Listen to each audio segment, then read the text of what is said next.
Everyone, I am Carmen Michael, the professional mic holder. Everyone, it's Alexis Cardoza.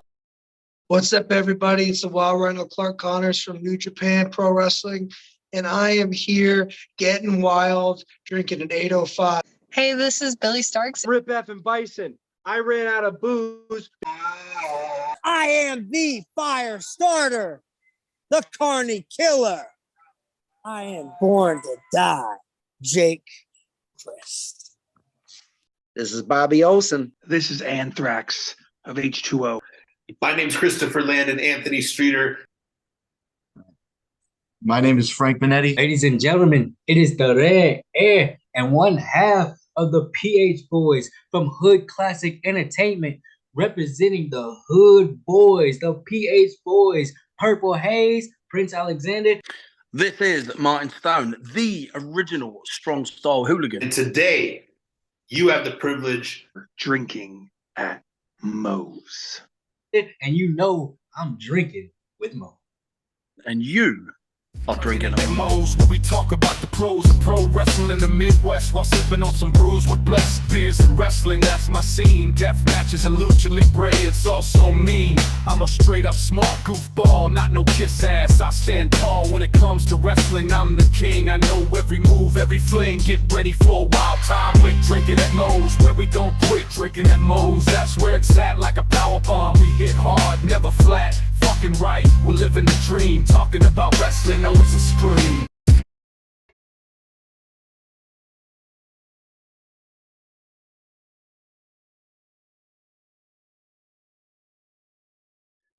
You know, I've always said here at Drinkinatmos, just because it says drinking at Moe's does not mean it has to be alcoholic. So I'm happy to say Drinking at Moe's is sponsored by Prince Nana Coffee. The exact same guy you see every week on Dynamite, on Collision. Yes, he has his own coffee, and it's freaking delicious. They don't even roast those beans until you've placed your order, and you might be telling me, hey, Big Mo, I'm more of a tea guy. They got you covered there, too. Use the referral link in the description of this video, and let's get you dancing like Prince Nana with Prince Nana Coffee. Oh, hey. What the fuck are you staring at? I'm back. Yeah, you're back. Yeah, we're back. We're actually hey guys back into this whole thing. So, Big Mo here, Nay here, drinking Mo, my 2 cents. You know the drill. All the stuff on YouTube, because their algorithms a pain in the ass. Where audio platforms too, don't forget about those. But you know what to do with the like button on YouTube? You need to hit the like button in the nuts like John Cena just did to Cody Rhodes last night. Oh, last night as of recording. Holy crap. John Cena heel turn? No. Yeah. No. Like the thing that people have been clamoring for I don't know how long now. You wait until the damn retirement year to go ahead and do it. But okay, you know what? Hell, I mean, we got a lot to go over when it comes to a lot to go over for 4 matches for Elimination Chamber. Well, hell, there was a lot packed into all of that. There was. But you know what? Since we're already talking about it, we'll just start off with the main event and everything leading from that. Like, okay. I was just happy Logan Paul didn't win. That fucking douchebag. That comment that I believe Wade Barrett made about the biggest puncher in the game. I'm not calling it X. I tweeted out last night. Logan Paul, biggest puncher in the game, more like biggest douche. Douche, yes. I mean, when you're known for coming into the Royal Rumble and knocking somebody's phone out of your hand, well, and then blaming the guy that had his phone out there, and douche. The Japan Force, because I know. Oh, I'm not worrying about the Japan. Well, no, I'm just saying when the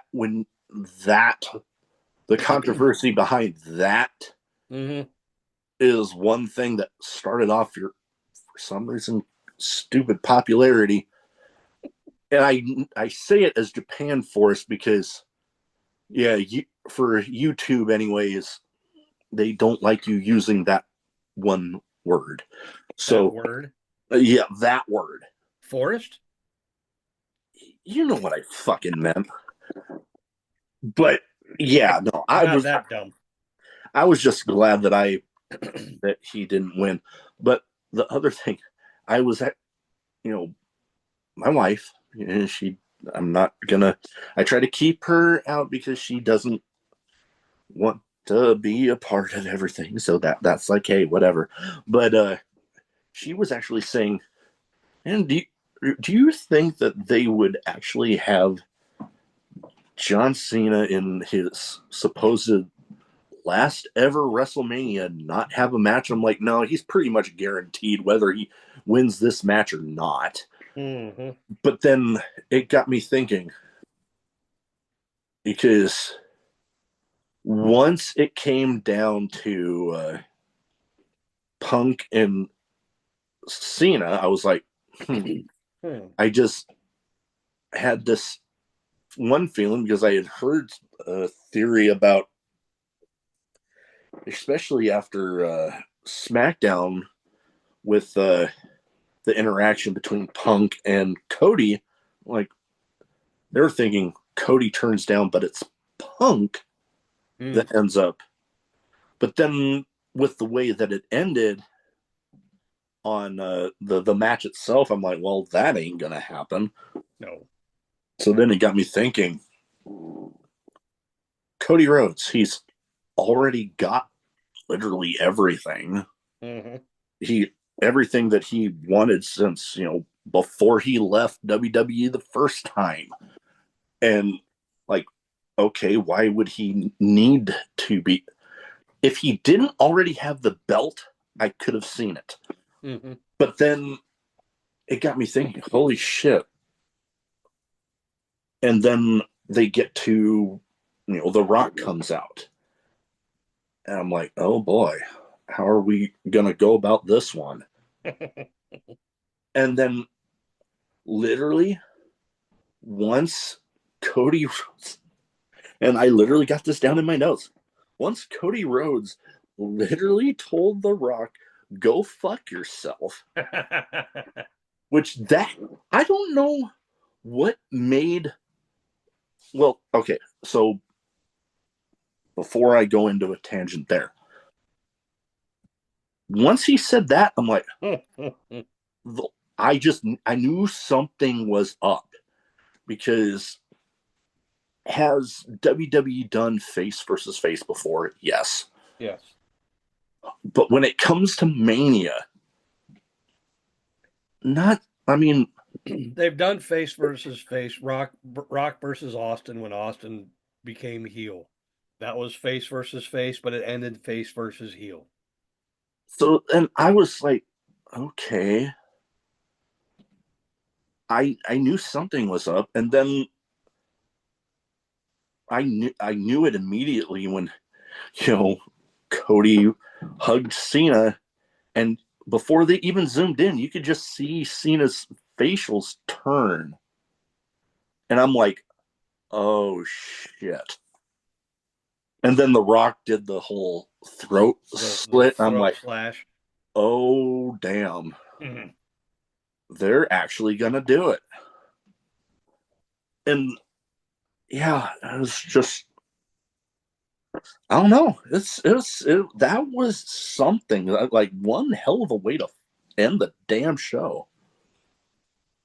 So in my 12 hours of research, and that involves 7 hours of sleep, apparently this has been in the midst for a while. They've been, and Cena's the ones that's been doing it. Cena wanted to turn heel back when who was in charge, and who said no. I thought, for some reason, I didn't realize Cena wanted to. I thought that he he was saying that it wasn't. He's It just wanted wasn't it. in He's the wanted to works. turn so long, and Vince didn't want him to. He's too bankable as a big good guy. I mean, there was some And true. I mean, to that. but okay. So since Cena came back from making his movies and coming back as a kind of full-time, part-time, have you noticed how animated he is? Yeah. I mean, I noticed this watching the Royal Rumble. I've never noticed him being this animated. He got knocked over the ropes and he's like, and I'm like, what the hell are you doing? Just like last night after he won, and he's just getting all animated and smiling and yes, and Cody dropping the go fuck yourself, and he's like, and he's got all animated. I'm like, oh no, no, no, he's gonna do it. He's finally, and then all of a sudden, the kick heard around Toronto. We haven't called it around the world yet. I mean, you could pretty much guarantee that. And it's like, oh my God. Vicious Cena. And the funny thing is, did you happen to notice what Cena first started beating Cody with? That Rolex. The Rolex. But the dumbass which wasn't it Michael Cole that said brass knuckles? Brass knuckles. And I'm like, he's got brass knuckles. Then Cena kind of turns around like, oh, it's that freaking Rolex. Oh, I knew it was a damn Rolex the whole fucking time. Oh, shit. And he just beat the piss out of him. Then the belt, and then the weight belt. Yeah. With literally the date of his father's death. And you told me you didn't watch you weren't going to watch the post. I watched part of it. Did you watch Cena's? No, but I did see the video of it. Just the mic drop. Just a mic drop, and I'm like, oh, that was something. It was well played. Well played. I clapped when it happened, and I'm like, oh, I've been waiting. Thank you. And man, there's a couple kind of interesting moments last night. We'll jump, to a different one here. The Women's Chamber. Oh. Now, okay, we've all been wondering with, the story of who attacked Jade Cargill. Mm-hmm. And wow, that was a good one. Anyways. Hold on. Time out. What? Did you just say excuse me while you're burping? Yes, I did. All right. Yes, I did. I'm not even gonna deny it. I'm not mad about that. That's pretty that was a good one. But quite spectacular. Everybody wondering about that ordeal. And oh my God, there's a picture of Liv Morgan and Raquel Rodriguez and it's like, okay, they were there that night, but that doesn't say that they did it. Just because they happened to be walking in the parking lot that day, it's like, yeah. So whoopty fucking do. I could be in a parking lot of a bank that got robbed 2 hours before. Does that mean I'm the robber? According to apparently some logic. Yeah, according to wrestling logic, yes. But then, I knew, I don't know. There was just I think everybody that has half a brain realized that out of the because Bianca, Jade, and Naomi became friends instantly. They were in that 6-man last year for WrestleMania. Yeah. And then Jade and Bianca won the tag titles, and Naomi was the lone person out. So you could almost guarantee that it's like, if someone was going to profit from somebody else leaving, what would happen? Yeah. And Jade gets taken out. The first thing people said, well, the story seems it's going to be Naomi. And they ran this for a while. Yeah. So I knew from that the logic that you're talking about. That was the logic. That was the logic that I was running with. I'm like, you just subbed her right in there for the tag titles. So it just made sense to me. But then I don't know how much credence I put into this, but oh boy, here we go again. Wow. Anyways, Dr. Pepper, gotta love it.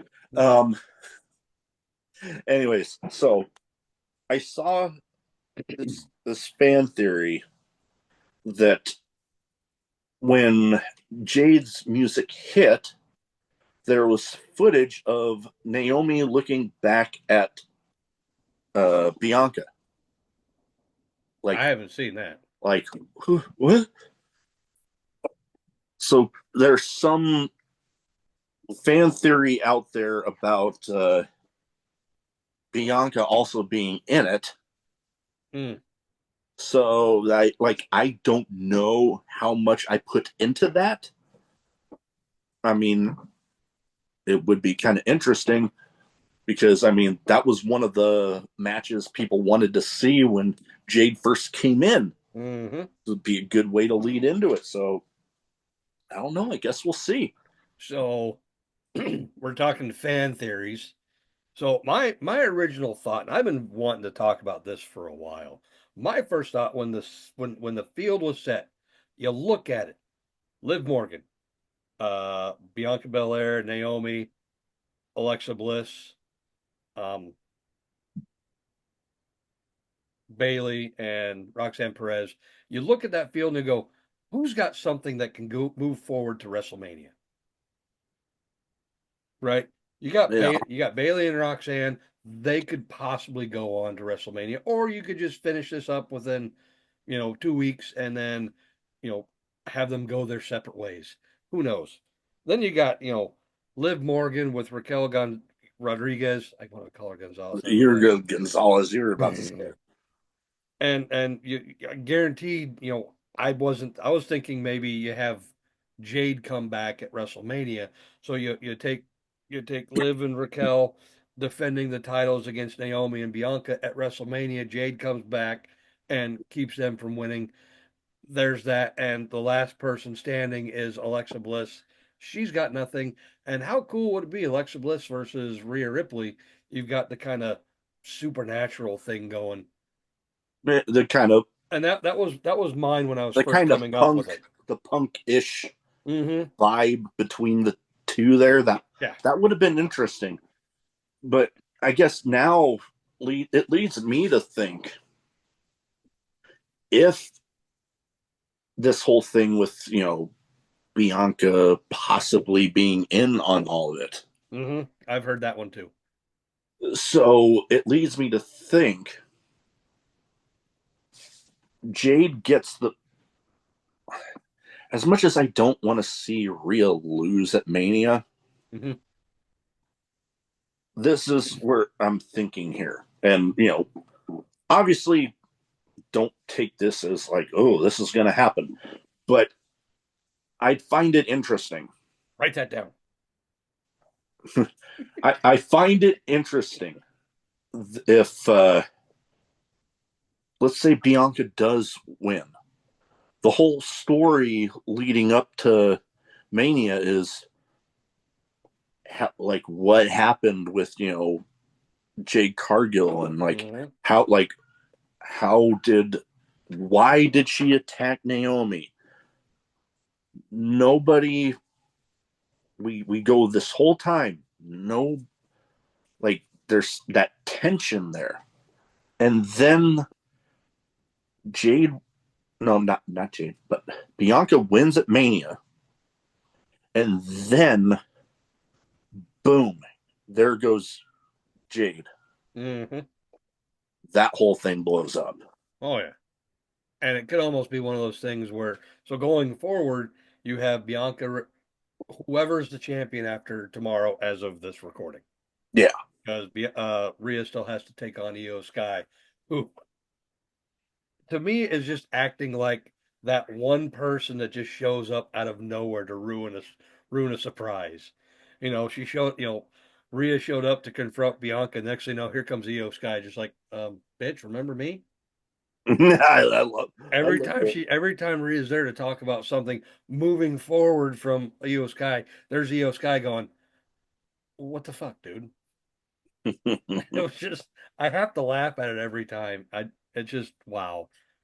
But It's whoever that is, and I'm going to assume with the beatdown that Jade gave Naomi, Naomi won't be able to be cleared until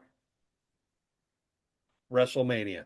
So you're gonna have Jade versus right before. or right before. So you're gonna have Jade versus Naomi at WrestleMania, and I guarantee somewhere along there, Jade is still gonna sit there and figure out who attacked her. No, hell, she already attacked Naomi. So it's already Naomi. So I'm almost going to be certain that it's going to come out that Naomi was just the person that did it. Who's the one that actually said, "Get rid of Jade"? Here's that theory that I brought up. So, Jade, Naomi, Mania. Mm-hmm. That match happens, but after it, the whole Bianca, Rhea, or Io, whichever one. So then, goddamn, where's her fucking heart? I'm getting a goddamn brain fart right now. But what happened? A brain fart. So what happens? Bianca wins, and then she's celebrating all that, blah blah blah. Then Jade comes out, and we find out that it was Bianca that was the whole mastermind of it all. Actually, I think something like that will happen probably after WrestleMania, because I don't see them doing something like that at your main show. I've always thought that WrestleMania was where your storylines end and the new season begins. It's like the Super Bowl. You finish up with these storylines. This is the end of it. After starting Monday, that's when the new season starts. New feuds, and new people showing up Monday after WrestleMania. Crazy time. So I mean, we'll see. So who knows? I mean, if it's on Raw, who knows? You'll see Jade. That would lead me to another thing that I had thought about with the whole Cody Cena ordeal. What if the last WrestleMania of John Cena's career, he doesn't win it that night, but the show after Mania, they're like, you know what, we're really going to go after you. Well, and he loses it then. He announced his retirement on the Netflix debut. What was that? January 6th? Something about it, yeah. Yeah, and I was, for some reason, I thought that his WrestleMania was going to be his last, which it is. But I've been hearing his contract runs up until December. So I'm like, because there's a part of me that's like, okay, why would you have Cena win if he's not going to be able to defend it? And then I saw a fan theory today. You have Cena win the title at WrestleMania. You've already made him, there were talks about having Cody become, going heel. And now what you did with turning the most white meat baby face into a despicable heel is you took the baby face everyone wanted to turn heel. You basically made John Cena into Cody Rhodes. Yeah. So basically what the theory that I had heard was that you have him win, and now you have, however long until Cena says, I'm just going to sit at home for the rest of the time. You have him win, and then from Mania up until, let's just say SummerSlam, you give Cody all these things that he's got to go through in order to get his rematch.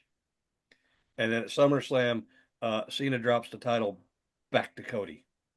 Oh, I think or you do it at Survivor Series. You make Cody chase the entire year. That's what I was gonna go with. You make him chase, and then you get to a point, and you get to a point where Cody beats Cena, but he beat him at a non-title match. Cody beat Cena, but it was a count out, a disqualification. And you get to a point to where it's like, you know what? Screw this. I'm challenging you one last time, Survivor Series. If I win, I'm champion. And you go the fuck away. That would be interesting. And there's all sorts of other stuff. And the naysayers will come out going, well, Cena's contract is up in like 3 weeks, so we already know who's going to win. Well, no fucking shit. No shit, dumbass. All right. But it's something to get you involved with it more. Now, okay, so we need to go over the unsanctioned match. Oh, man, that for the fan of that style that I am, I loved it. Man, they lit into each other, even bringing out. Okay, I've seen barbed wire chair shots where the whole, like the entire thing was wrapped in barbed wire, but I've never seen it wrapped to the point where like it was almost like they wrapped the frame of it, and then they wrapped the seat part separately. Oh, yeah. That was something else. They took that to a whole new. Now you're going to see that all over the place. Oh yeah, I've been wondering why I hadn't seen anything like that before. But well, now I guess we'll see. But man, they gave, that was a treat of a match. I even the damn commentary for the match. There was that moment where they're in the stands and I forget. I think it was Sammy hitting KO, but it might have been the other way around. My memory being what it is. Well, but with the trash can, and Pat McAfee says he just hit him with Dominic Mysterio. Oh my God! Oh, can we just stop and just say that Pat McAfee is a gem on commentary? Oh God, absolutely. I'm sorry. Oh man, I strive anytime I do commentary to model myself after that man. I'm already a natural goofball as it is. Well, but man, it's some of the stuff that he says, you just stop and you're like, "What did you just say?" What he called Dominic Mysterio the dude wipes of the WWE. Almost like the dude wipes after you wipe. Yeah, dude wipes after you wipe, or just dude wipes. Period. No, dude wipes. It would, if he called him just dude wipes, it would be like, okay, he's there cleaning stuff up. Yeah, he's the dude wipe after you wiped. He's the thing with a bunch of shit on it. Well, look at him. Looking more and more like Eddie Guerrero every freaking day. Oh, that's some long-term storytelling. Oh yeah, but oh God, I'll admit it. Originally, I thought Sammy might win it, but then I'm like, I did too. For some reason, I switched to thinking, man, it's gonna be KO, and then Randy Orton coming out after that. Okay, talking about return. Yes. Which now that I think about it, talking about that whole show was pretty much a masterclass in long-term storytelling, because you got KO having taken out Randy Orton. Yep. KO just got done beating the ever-loving shit out of Sami Zayn. Randy, and he's continuing it after the match. Then here comes Randy Orton to save the day. Yes. And what did Randy Orton try to bring back?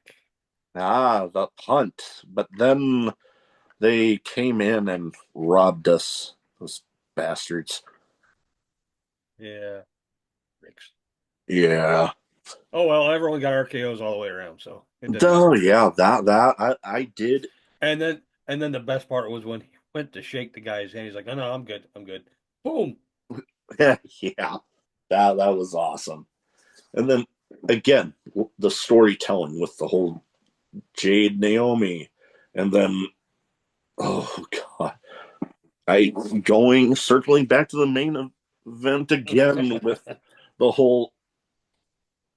There's okay, the thing that I enjoyed about the men's chamber match in and of itself, with the whole storytelling aspects, multiple stories within one freaking match. You got what I'm thinking is probably ending up happening with Drew McIntyre and Damian Priest possibly at Mania, with the whole interaction they had there. I've heard I've read that is a serious contention. Because Priest was the one that eliminated him during the Royal Rumble, and then now here it is. Priest is the one that eliminated him for the Chamber. So now you know how Drew is. He's going to come out and blame Priest for everything. He took away my title last year. He threw me out of the Royal Rumble. He beat me out of the... Dude, just cry about it and just take him on at WrestleMania and let's be done with it. Yep, and then you got the whole Rollins Punk saga continuing. That'll probably continue into WrestleMania. So, I mean, I'm pretty damn sure that's going to be something Mania. With the interaction you had with how Rollins factored into the end of that match, it would be silly if you didn't. All right, so leading into Mania, so far the matches that we know of: main event, Jey Uso and Gunther.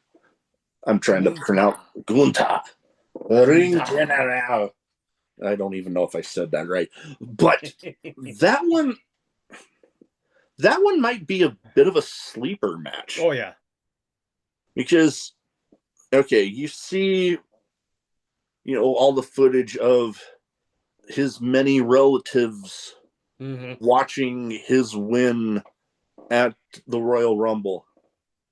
Yeah, if you're gonna do that, why are you just gonna have him lose? That's the thought that I was under. Now you got, I'm trying to remember, because maybe my memory's fading me, but has Charlotte indeed chosen her opponent? Yes, she has. She did. Yep.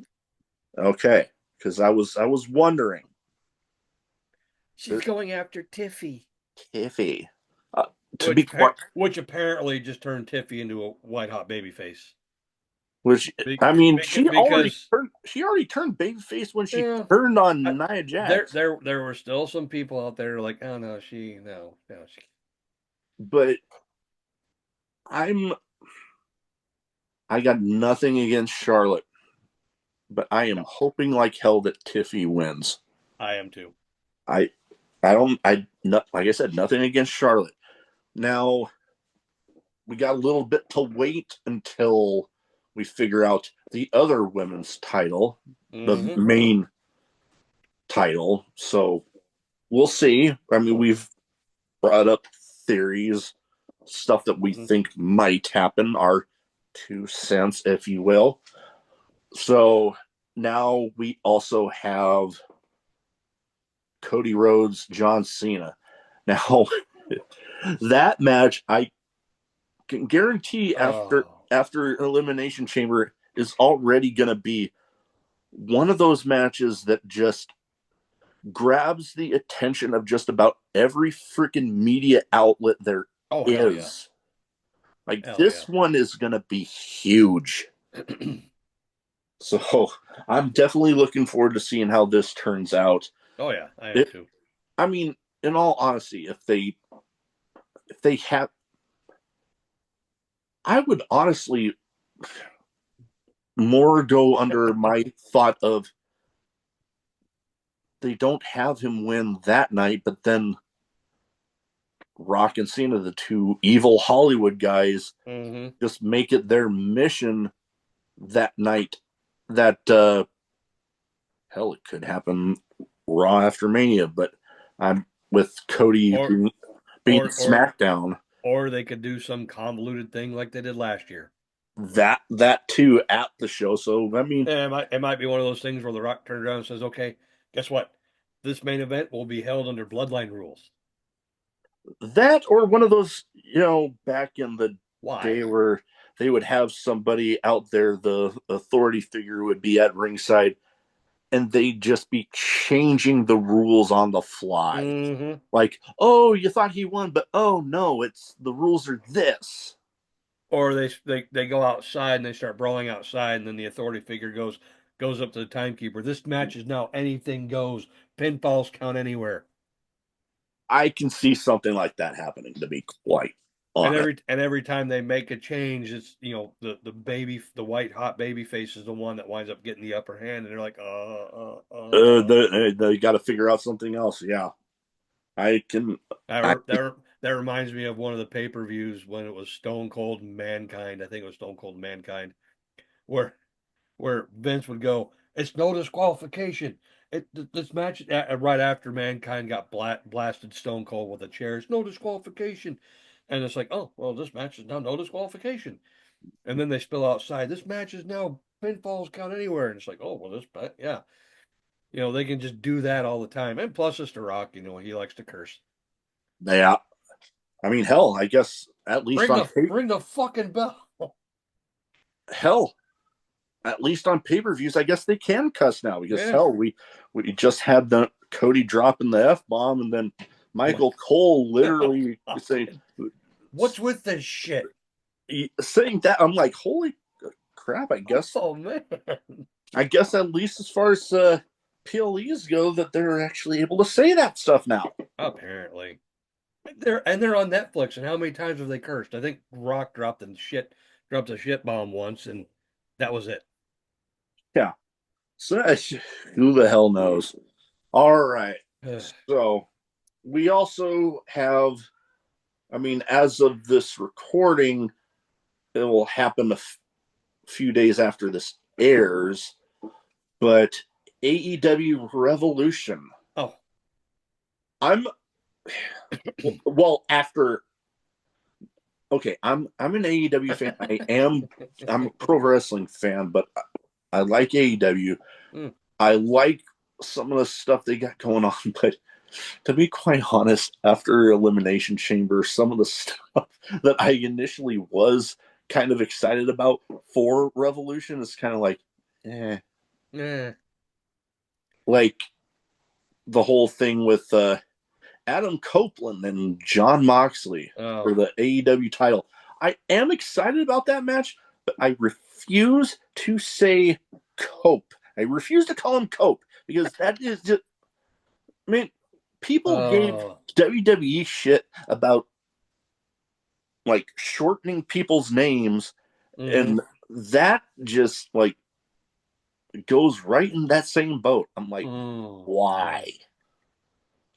It didn't make sense when I first saw it. I'm like, what the Cope? What? But yeah, I'm excited about that match. I love the whole storyline of, Adam Copeland taking out the other members of the Death Riders. The Death Riders. The Death Riders. Let's just take. What are we going to name our stable? I don't know. I got a pretty cool name for finish. Why don't I just call them that? That's pretty much what it seemed like. So yeah, there's that, and I am trying to, off the top of my head, even remember some of the other matches. I know. I read one this morning is Kenny Omega versus. Takeshita. Thank you, MGF, for this one. Take a shitta. Yeah, for no, for the international title. And I only knew this because I saw a fan theory. no, God. You have now I can't get the name out of take a shit. Omega Kenny wins the international title, turns around, and that's at Revolution, right? Yeah, Turns around and they go to what's the big one coming up? I haven't watched AEW that much. Double or Nothing. Is it Double or Nothing? I think that might be the next one. You have Kenny holding on to the international title. He goes to Double or Nothing or whatever the next big one is against Okada for the first time on U.S. soil for both titles. And the Have they really not faced each other yet in nope. in AEW? Nope. Kenny's been hurt. Kenny had something. I don't know. But yeah, take on Okada for title, and someone said, yeah, the Continental title has become nothing. So Yeah, it's not like it gets defended all that often. Why don't you turn around and you have Okada and Kenny Omega, title for title, and you unify the belts? Yeah, I mean, we'll see. My whole, I'll just mention this with the whole Grain of salt. international title is with this whole Continental Classic tournament. Mm-hmm. If okay, I don't really get why they put the title on the line every year. Like the first year to crown the initial champion, yeah, I get it. But every year, I'm like, wouldn't it be more something to have the whole tournament be like crowning a number one contender sort of thing? But are we discussing the goods and the bads of this? Sure. Because when they first did the Continental Classic, it was because they wanted a triple threat, an American triple crown. Triple crown is what they wanted. The American Triple Crown. Since they've done it, how many times have they had the American Triple Crown? It's become a belt, and it's basically just it's like the Owen Hart Classic. The winner of the Owen Hart Classic gets a trophy and they get a belt. Is the belt defended? No. Yeah. Do the same fucking thing with this Continental Classic, unless you're actually going to do that with the other titles. But Jesus Christ, what the fuck? Yeah. If you wanted to make it a triple crown, you take the people that hold the belts for your triple crown and you put them in the goddamn tournament, and you put all the titles on the line throughout the entire tournament. And you get to the finals, someone's going to have either one belt, two belts, or all three belts. And guess what? The winner becomes your Triple Crown champion. Hey, I've got 3 titles. Yay, me! They haven't done that because it was a Ring of Honor title, the Continental title, and then it was the New Japan Strong title. Yeah. And where's the New Japan Strong title at right now? Gabe Kidd. Yeah, has he been on AEW Ring of Honor? Yep. Oh, he has. Oh, okay, cool. Yeah. How many times? Exactly. Once. Although he's over in Japan putting on bangers. That he is. Although him and one of his other Bullet Club War Dogs guys, former guest of the interview show, Clark Connors, he's actually heading to AEW, which I guess that's going to make getting him back on the show a little more difficult. You better do it. Well, you better do it before he puts pen to paper. Apparently, he already did. Oh, so, yeah, no, that the way. Okay, I get why they have somebody to funnel through everything, but it's like, good God, they're a pain in the butt to get a hold of. Yeah.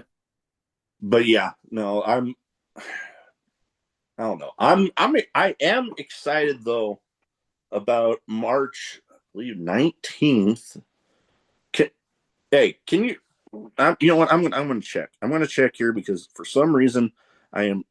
Yep, March 19th because I was second guessing myself on the date of the Omaha debut for AEW, taping Collision along with the live Dynamite.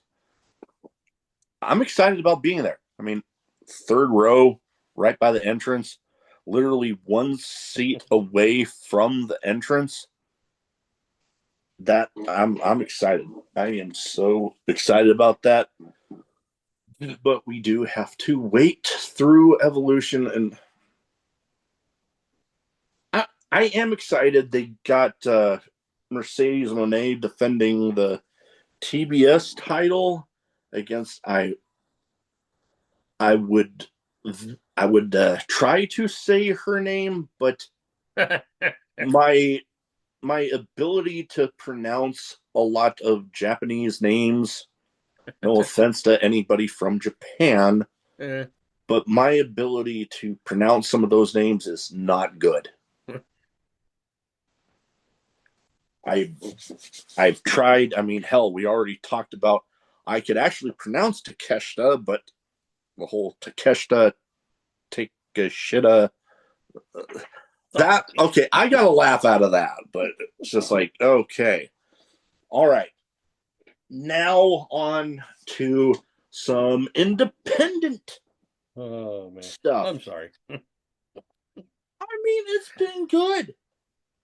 I mean, we talked about how somewhat nervous I was about going to a show for the promotion Magnum Wrestling relatively recently, a little over a week ago as of recording. And I gotta say, it went, I mean, the in-ring product, they did great. They never really do anything bad. Oh, yeah, no.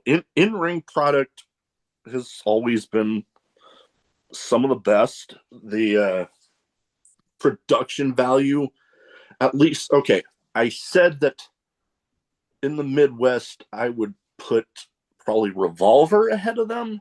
But when it comes to a promotion that is consistently, like monthly, consistently in the Nebraska, Iowa area, Magnum's pretty much second to none when it comes to production value. They do amazing there.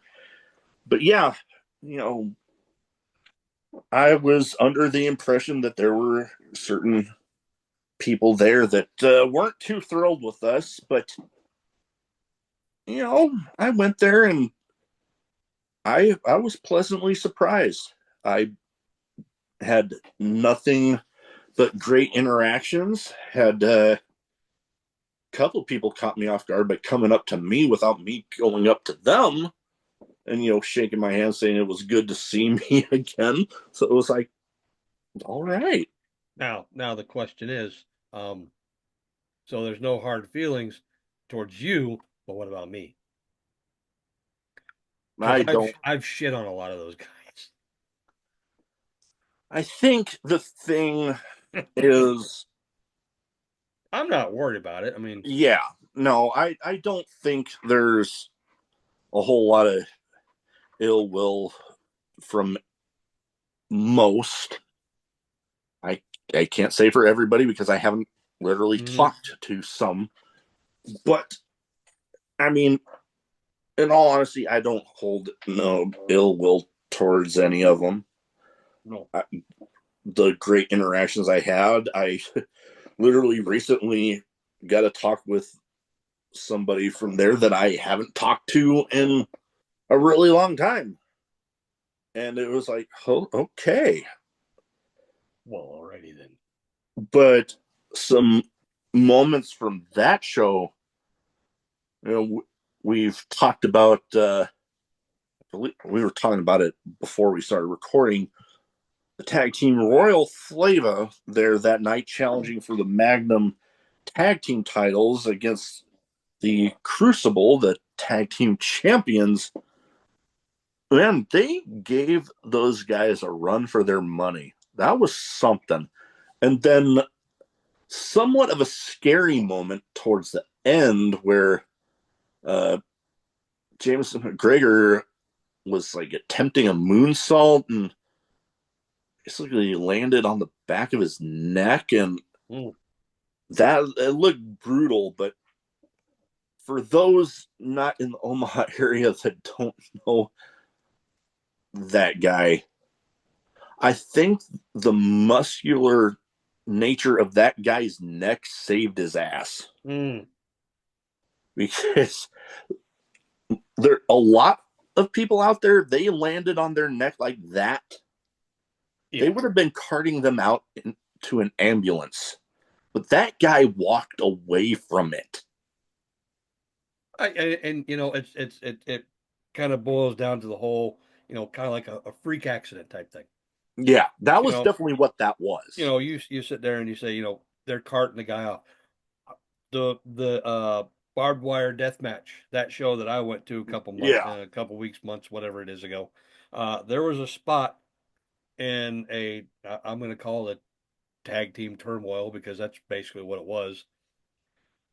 Where a guy, you know, basically did a punch, flip, you know, jumped over the top rope, was trying to land on the opponents, and basically took his partner out.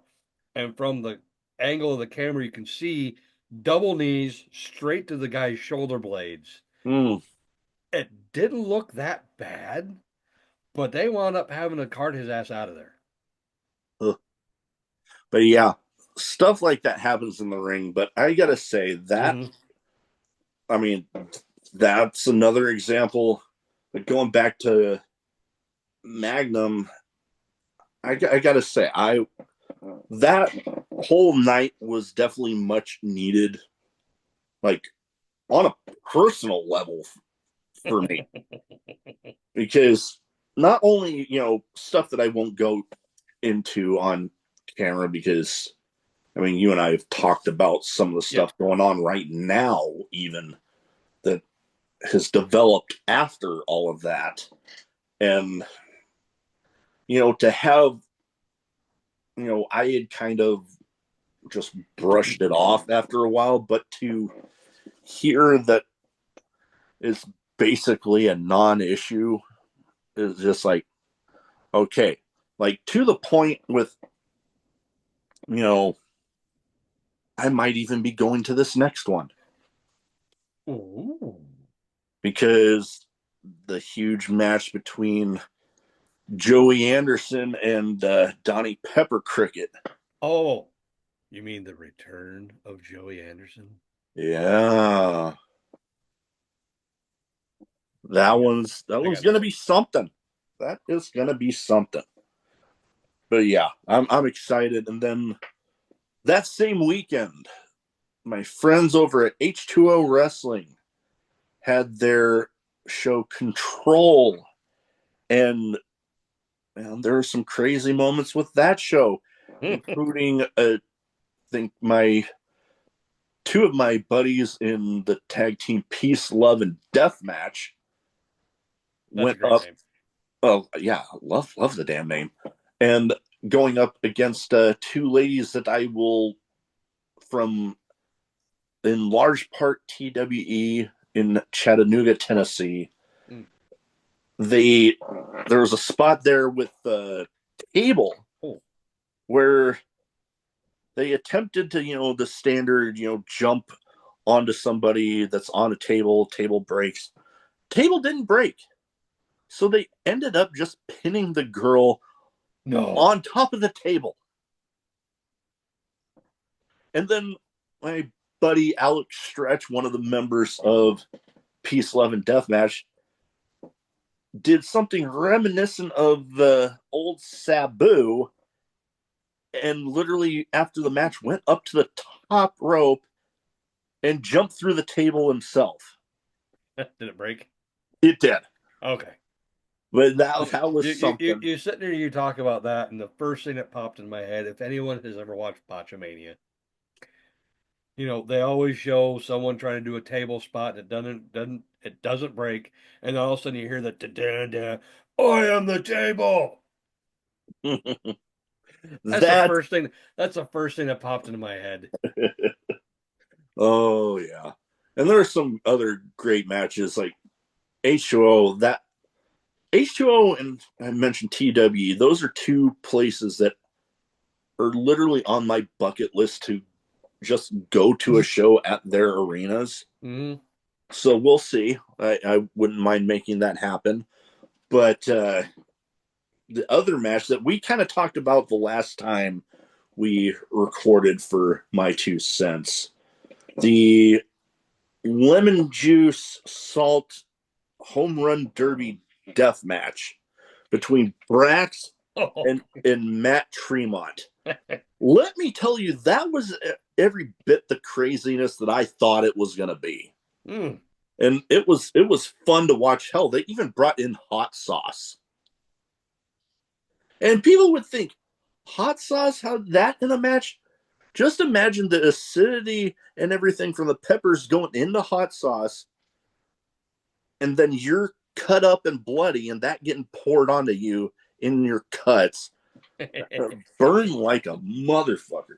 But I gotta say, I've been hearing some good stuff about a deathmatch show that, as of recording, just happened this last weekend that I gotta get to watching. But up until that point, that had been one of probably the best death matches I have personally seen. I mean, obviously, yes, I wasn't actually there, but watching as it was happening, one of the best. I'm hoping to get, both of those guys on the show, so we'll see. But yeah, that whole weekend with Magnum and H2O, that was a good weekend. I always say, professional wrestling is one of those things.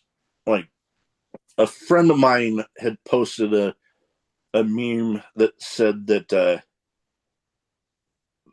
video games is something like a distraction from your problems, and you can't put a price on that. And I'm like, I put watching pro wrestling in the same freaking light. Yeah. You get there, whether you're in person or watching on IWTV or Triller or one of the plethora of other streaming platforms, YouTube even, and you get lost in a great match, a great show, the storytelling. Even if it's just for that little bit of time that you're watching it, it's like you get lost in that, and it's like none of that stuff outside of that even matters for that little bit of time. And you can't really put a price tag on that. No. All right. Well, that. Oh, well, is it my turn? It is. It is your turn. So, being up here in the Great White North, where it's, minus 32 degrees when we had that cold snap. Oh, God. So, the last show I went to, we talked about the death match, and then I wound up the same weekend as your show. Your show was on a Friday. Your Magnum show was on a Friday. Mm-hmm. I wound up going to an AWF show up here on Saturday. And oddly enough, guess who opened up the show? Didn't we already talk about it? Royal Flavor. Royal Flavor was, which is funny because they actually came out. I'm assuming they were the good guys down in Omaha. They played the bad guys up here. They were kind of tweeners. Tweeners? Down. That show was pretty good. There were 2 title changes. There was 4 title matches, 2 title changes. Royal Flavor the week before had won the titles from NDS, another Magnum, I guess you call them veterans because they've been down there a couple times. And they lost. NDS won the titles back that night. That place exploded. And then, had a couple other matches that were in there. God, what's his name? He's been down to he was down in Omaha also that night. Uriah Upton, Mm. a little skinny kid. Yeah. The one every time he's gotten in a match, we always sit there and go, dude, he's got a family, let him be. He is actually the AWF television champion. So guess who was up in Minnesota that Saturday? And it was really cool to see him actually walk around with a title because he looks the belt is almost weighs as much as he does. I had to say it. But the big one was for the AWF title. It was Ricky Nelson. I can't remember what his thing is. He's like a poor man's Triple H before Triple H became Triple H. Okay, you just confused the fuck out of me. Do you remember what Triple H's gimmick was before he became Triple H? When he was Hunter Hearst Helmsley, he walked. Oh, when he was that like Connecticut blue blood, the dude. snob. The champion, Ricky Nelson, was the snob. He walked out like that. And he was defending against a guy who's from nowhere in particular. He goes by X. Interesting. And it was in a Columbia Heights street fight. Huh. So when you have a company that has, and I've told you this before, and I think I've said it on here several times, they're a wrestling company, they're geared more as family entertainment wrestling company. There's not a lot of cursing. There's not a lot of blood. Everything's kind of cut and dried. Who's who's doing what. Yes, there's a ring announcer who comes out and explains it to anyone that does not understand. That caught me off guard at first, but now I'm starting to realize what they're doing. So when they have a street fight and you have the guys that are walking up to the first couple rows and they're going, "Move! Get out of the way!" Yeah, it kind of understand that they're going to do something, and you might want to get out of the way. Yeah. Last time they did that, I had to physically pull some kids out of the way. It's like, dude, you're going to get hurt. Let's go. And the title changed hands that night, and the place blew up again. So that was a very good show. It was one of the best shows I've seen out of that company in a long time. Well, I don't want to say a long time. Since I started going. How about that? Yeah, since you started going there, since you bastard. That particular company was supposed to run a show last night in Wisconsin. Excuse me. Mine were better. I know they were. Because you're drinking Diet Dr. Pepper. I mean, So they were supposed to run a show last night in Wisconsin, but they had to cancel it because someone stole their shit. Oh fuck! I know it sucks that someone would be dumb enough to sit there and go, "Hey, what's in here? Ooh, a trailer. Let's take the trailer. Come on." Yeah. Yeah. Some people. I don't know. I don't get why some people. Some people are idiots. Yeah. Yeah. Well, there's a lot going on. You got more? I got nothing. You got nothing. Well, Nope. I don't really got a whole lot else as far as stuff that has gone on recently. I mean, we got a lot to look forward to. Obviously, we got what day is it? We got a little over a month and a half until WrestleMania. So 48 days, if I remember 48 correctly. days. Wow. Yeah, that's gonna fly by. Yeah. Looking forward to seeing how Hey. stuff shapes up there. Hey. What? I'm just now noticing. You got the belt on the belt. Yeah. I just now noticed that. I don't know why. Get your goddamn eyes checked. Oh, hold on. You old fuck. All right. Hey, look. But yeah, there's a lot to look forward to. You know, there's gonna be some good stuff. Friends over at H2O, they got a a couple of good shows coming up, including a show with it was 1,000 carpet strips, something like that, with for between Neil Diamond Cutter, the Danny Havoc Hardcore Champion, versus JB Anderson.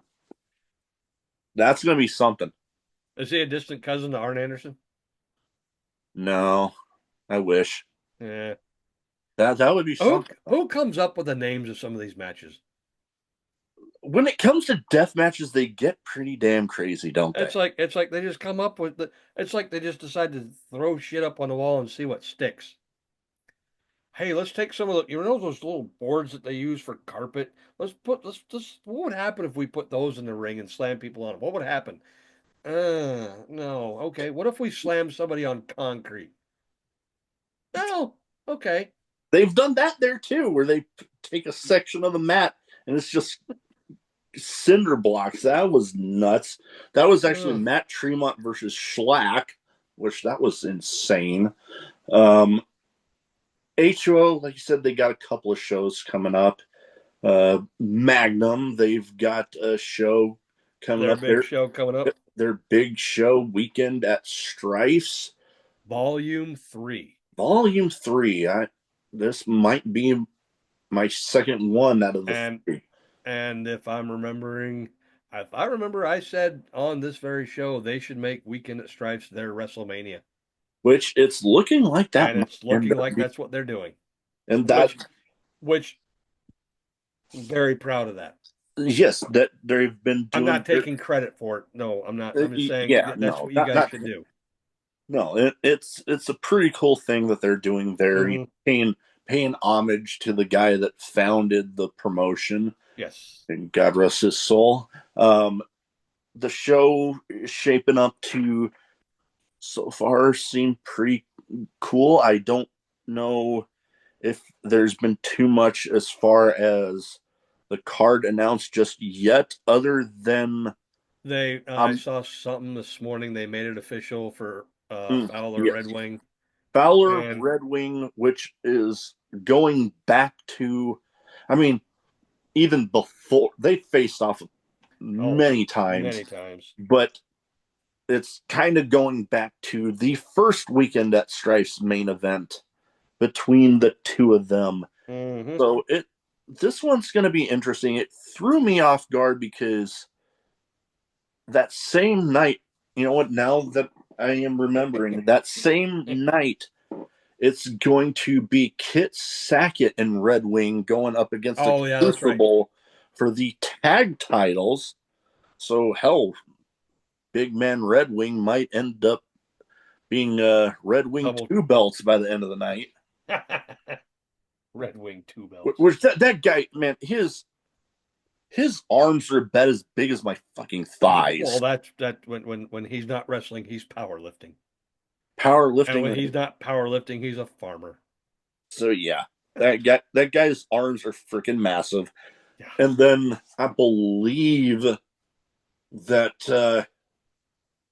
the Top Gun title match is actually also pretty much locked in. I don't know if they, as Adam Pierce would say, made it official, but Duke Cornell versus Top Gun champion. I'm trying to remember his name, but it's escaping me right now, and I feel bad. Alvin Falcone. With his manager, Joe DeSanti. And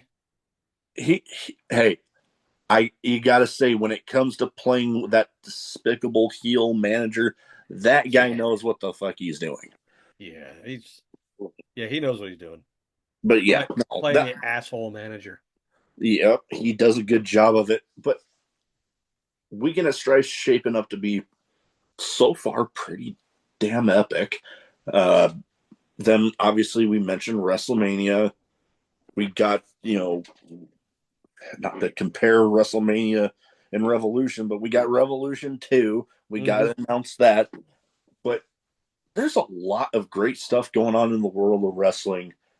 And I get to thinking, to kind of round off,